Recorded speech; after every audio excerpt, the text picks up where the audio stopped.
Well, I want to show you how our onions are coming along. We've got them planted here in a raised bed similar to what we would with our potatoes.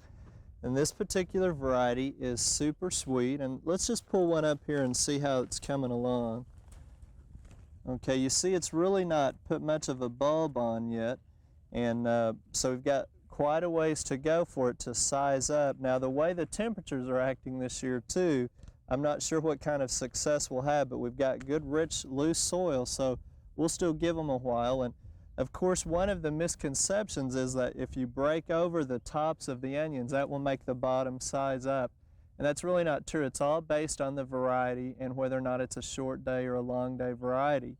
So if they fall over naturally, that is a clue that they are starting to become ready to go. But again, breaking them over really won't cause them to increase. So you want to just let them have a few more weeks to go along naturally. And sometimes too, they'll send up flower shoots depending upon some of the conditions.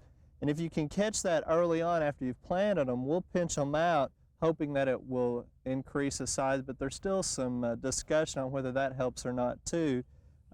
Basically, they're going to size up, you know, upon the variety that you choose for Oklahoma conditions. And of course, those varieties are available at your county extension office in a fact sheet.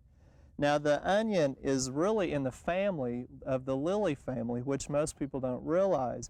And the genus is allium. So the onions here are alliums, but I want to take you over and show you a cousin of the edible onion, which is an ornamental allium, and I want to show you how those are coming along. The alliums I want to show you here we planted in our perennial flower bed that we're trying to establish, and we've got 3 different types of alliums, and I'll point those out to you.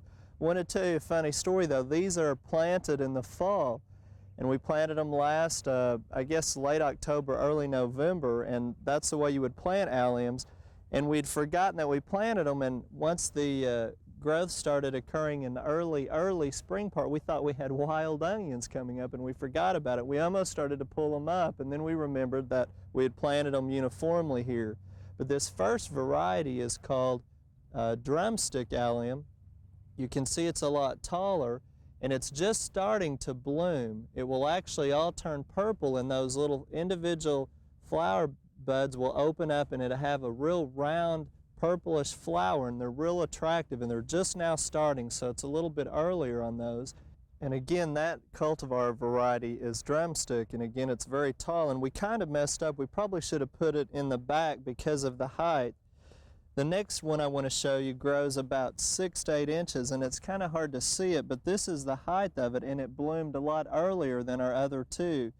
The difference in this one is the shortness of the flower spike, but also the flower blossom itself is huge. Again, that's about 4 to 6 inches wide, and it's past its peak, and it's starting to put out the seeds there.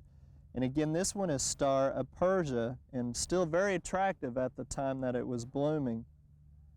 The one in the back is called Giant Allium, and it's really at its peak right now. You can see the size of the flower ball, and the spike is the tallest one of all. So we did get it in the back, but we should have put the Star of Persia, I think, in the front of this particular bed.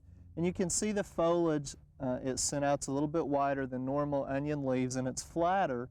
Also, it's starting to die out, and we'll leave these as a perennial, and they'll probably naturalize on us. But one of the nice things is once the stalk dies out in the foliage, we'll have some other plants back here to hide that because it won't be very attractive. So again, these are some ornamental alliums, and I also want to show you some that we've got in our perennial beds in our new garden, and that's some of the society garlic, which is also in the allium family.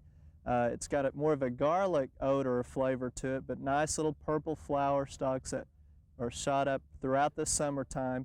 And this one is grown as a perennial down in the southern part of Texas and Florida. And I'm not sure how well it will do for us up here. We'll probably have to protect it or just grow it as an annual, but it has nice flowers throughout the summer. And then, of course, other alliums that you can use are some of the garlic chives and different onions and things that are used in herb gardens too. So it's real interesting to try to use some of these things as ornamentals, and you can also get some of the alliums with white and yellow flowers as well. We hope you've enjoyed this classic from the Oklahoma Gardening Vault.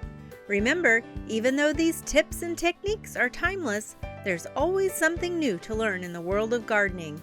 By subscribing to both Oklahoma Gardening and OK Gardening Classics, you'll have access to a wealth of gardening knowledge, both classic and contemporary.